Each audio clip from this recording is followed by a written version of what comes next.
Well, good morning, folks. How are we all doing? It's a Sunday morning. I've just got up, showered, lit the wood burner, usual routine. Time for my morning mate. Now, for this review, I was originally intending to do a review of a Brazilian erva mate or chimarrão, but I decided I'd actually review something I'm drinking a lot of at the moment. Because it's a little bit different from your standard Argentinian mates. But if you're a beginner and you want to try something other than the standard Argentinian mate, it's a great one to go for, great herb to go for. Excuse the cows in the background making the noise.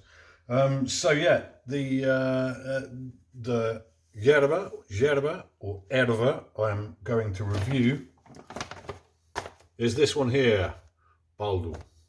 Now, this is actually really quite interesting because although, as you will see from the pack, there, it is a Brazilian product, a Brazilian erva or yerba. This is actually marketed to Uruguay because you'll see it actually says yerba mate, not erva mate. If this was sold in Brazil and marketed to the Brazilians, it would say erva mate. And the reason for that is because a lot of the yerba, which is grown for the Uruguayan market, is grown around the southern states of Brazil. So that's Rio Grande do Sul, Santa Catarina, Paraná, places like that. That's where a lot of the herb comes from. And it's it's where it borders, where the country of Brazil borders with Uruguay and Argentina.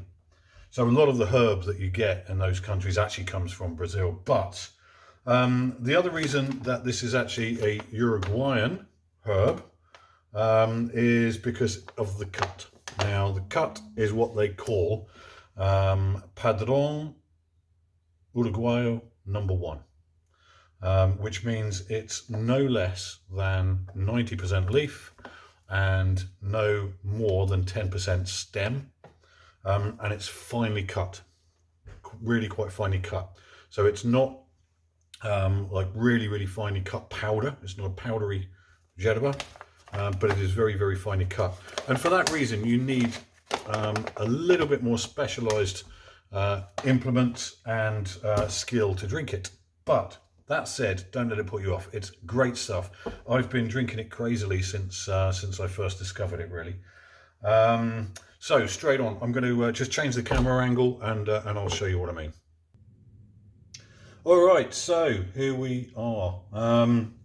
We've got our herb, we've got our mate, our bombilla, got our water. One of the things I will say about this herb is because it's quite finely cut, I'd recommend using a bombilla like that or a spoon bombilla, because what you'll find is other kinds of bombilla, because it's very finely cut, can tend to get a little clogged if you're just trying to figure it out. So yeah, what I'll do is I'll just put some on a plate so you can see.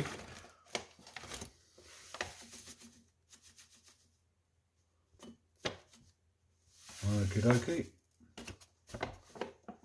Now what you'll see here hopefully is this is a really quite finely cut yerba.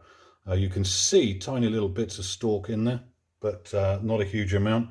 It is mostly ground leaf.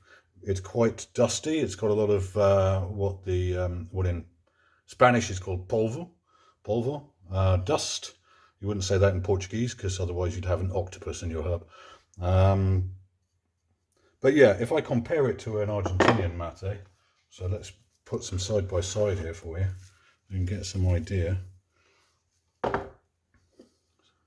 So here's it's side by side with an Argentinian yerba, playadito in this case. You can see it's much more coarsely cut, the Argentinian one, than the Uruguayan one. Bigger bits of stem there as well. Quite what the ratio is of stem to leaf in this, I don't know.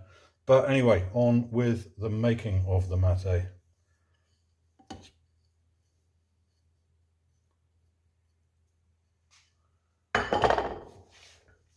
Now, because I drink this so much, I keep it in my Yerba. I've got this really nice one here from a company called Ana Mate, which is a sort of Anglo-Argentinian company. Really, really nice. Suede leather. Got a little pocket for a bombilla.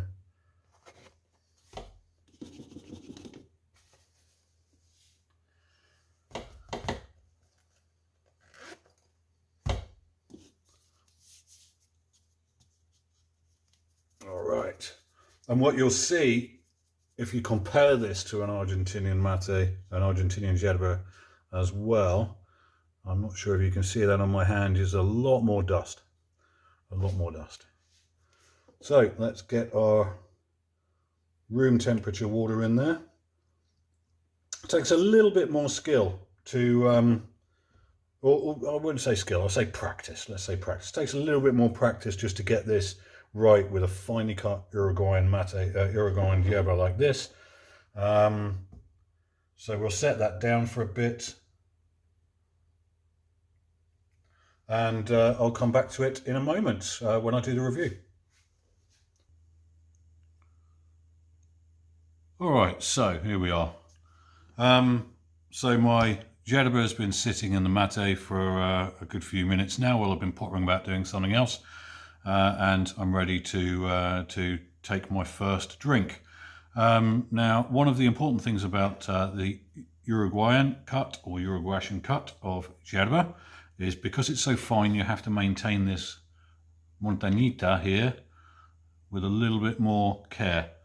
So what I will tend to do is get my bombilla, and as I say, you can use a bombilla like this, which is sort of Brazilian style, not sure what you'd call it, or you can use a regular spoon type bombilla, but as long as it's not something like one of the spring bombillas, which tends to get clogged up with a yerba like this.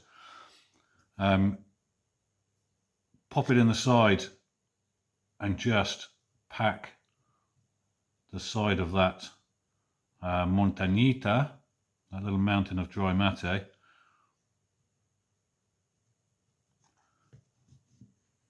first. Try and give it a little bit of stability. So let's go in with, oh, I need to replace the seal on my flask by the look of it.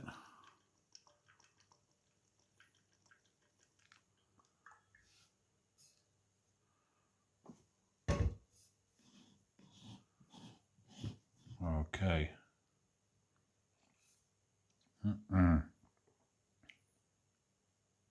So flavour-wise with this one, it's a lot stronger than an Argentinian yerba.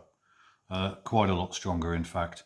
The flavour's a lot more robust. It's a lot more bold. It's a lot more earthy. It's got more tannin flavour to it. And that's because of the finer cut. The finer the cut, the stronger the yerba is going to be. But that's why I like it. Now, some people actually say that this is a clone of Canarias.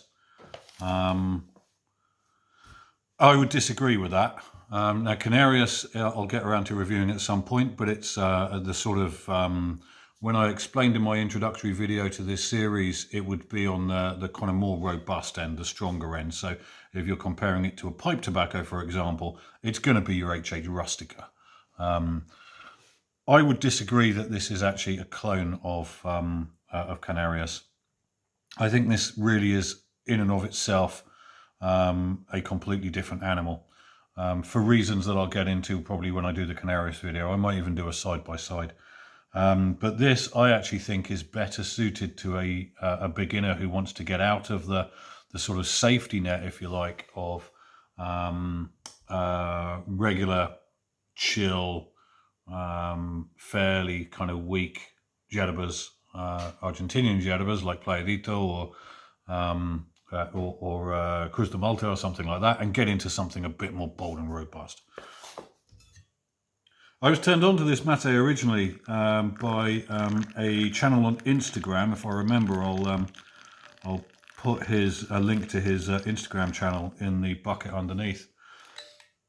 But a guy called El Topador, which is a Brazilian guy who does barbecue, and he drinks it. And I thought, oh, that's a brand I haven't tried before. I'll give that a go. Oh, it's amazing. So in the second cycle, you're getting bitterness. You're getting that sort of bold, earthy, slightly tanniny, slightly kind of like yeah, I mean, I would compare the tannin in this, or the tannin flavour at least, to something a bit more akin to Yorkshire tea, if you drink that black. That sort of mouthfeel, that relatively dry mouthfeel.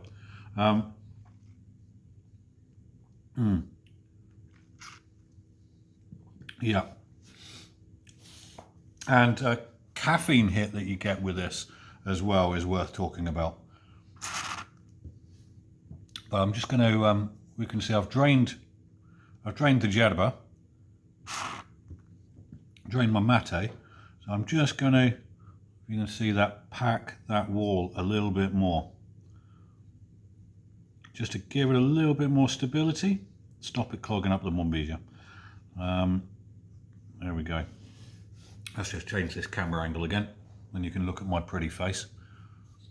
So in terms of longevity as well, this one will not become lavado too quickly, which critically is something that obviously is pretty important if you drink a lot of mate. If you're only going to drink mate in the morning, and you're only going to drink a few cycles, you're not really going to give the opportunity for the herb to get washed out, which is fine. This is one that if I fill a mate with this stuff in the morning, and I was on a training course last week, so I was kind of stuck in a classroom all day, and I'd fill this up first thing at 8:30, and at 4 o'clock in the afternoon, it's still going strong, having been chugged on all day by me.